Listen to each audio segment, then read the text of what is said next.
ক্লাসে ছাত্রদের পড়াতেন, সেখান থেকে সোজা চলে গেছেন সংসদে। এখন তিনি কেন্দ্রীয় শিক্ষা প্রতিমন্ত্রী। সেই সুকান্ত মজুমদারকে এবার হাঁটতে দেখা গেল র্যাম্পেও। দিল্লির ভারত মণ্ডপমে অষ্টলক্ষ্মী মহোৎসব উপলক্ষে ফ্যাশন শোয়ে সুকান্ত মজুমদারের র্যাম্প ওয়াকের সঙ্গী ছিলেন আরেক কেন্দ্রীয় মন্ত্রী Jyotiraditya Scindia. Of the northeastern region and communications, and Shri Sukanta Mojumdar, the Union Minister of State for Education and Development of the northeastern states. And that's what you mean by saying real support, ladies and gentlemen, and Mr. Sukanta Majumdar, the Union Minister of Development of the Northeastern Region and Communications, and Shri Sukanta Mojumdar, the Union Minister of State for Education and Development of the Northeastern States. And that's what you mean by... আমি তো প্রথমে এক ঝলক ছবিটা দেখে ভেবেছিলাম কাকে একটা গলায় কি দিয়ে খুঁটিতে বেঁধে রেখেছে। এখন সেই দড়ি ছিঁড়ে মানে একটা গলায় একটা কি সব ঝুলছে, আমি পুরোটা ভালো করে দেখিনি, আমি বলতে পারবো না। কিন্তু একটা কিরম খুঁটি উপরে যারা ঘুরে বেড়াচ্ছে এরকম একটা গোছের একটা কিরম একটা দেখলাম। আমার মনে হয় যাকে যেটা মানায় সেরমই সেজেছেন।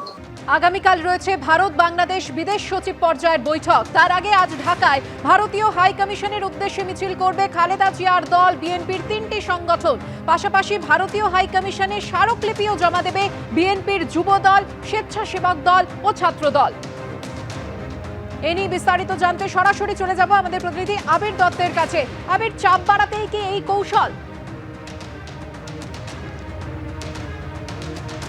দেখো, একেবারেই সেই বিষয়টাই কিন্তু স্পষ্ট হচ্ছে, এমনটাই মনে করছে কূটনৈতিক মহল। তার কারণ হচ্ছে কূটনৈতিক এই যে বৈঠক হওয়ার কথা, অর্থাৎ এই বিদেশ সচিবের যে যাওয়া ভারতবর্ষ থেকে ঢাকায় এবং বাংলাদেশের বিদেশ সচিবের সঙ্গে এই যে বৈঠক হওয়ার পেছনে কারণ হিসেবে যেটা মনে করা হচ্ছে যে হিন্দুদের ওপরে এই যে আক্রমণ, সংখ্যালঘু হিন্দুদের বাড়িঘর ভাঙচুর, তাদের দোকানপাট লুট, অগ্নিসংযোগের যে বিভিন্ন ঘটনা, সেই ঘটনাগুলো যাতে আর না ঘটে বা সেই ঘটনাগুলো কেনই বা ঘটলো এই বিষয় নিয়ে আলোচনা করে কোনো একটা সমাধান সূত্র যাতে বেরোয়, সেই জন্য এই মিটিং বা এই বৈঠক হতে পারে।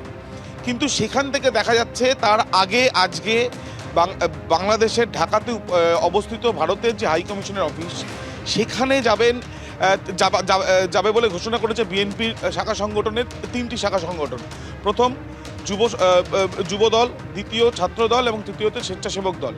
এই 3টে সংগঠন তাদের যেটা দাবি যে ত্রিপুরা এবং পশ্চিমবঙ্গে অর্থাৎ কলকাতা এবং আগরতলায় সেখানে যে ডেপুটি হাই কমিশনের অফিসে যে বিক্ষোভ হয়েছে সেই বিষয় নিয়ে কেন বিক্ষোভ হলো সেই বিষয় নিয়ে অভিযোগ তুলে তারা স্মারকলিপি জমা দেবে।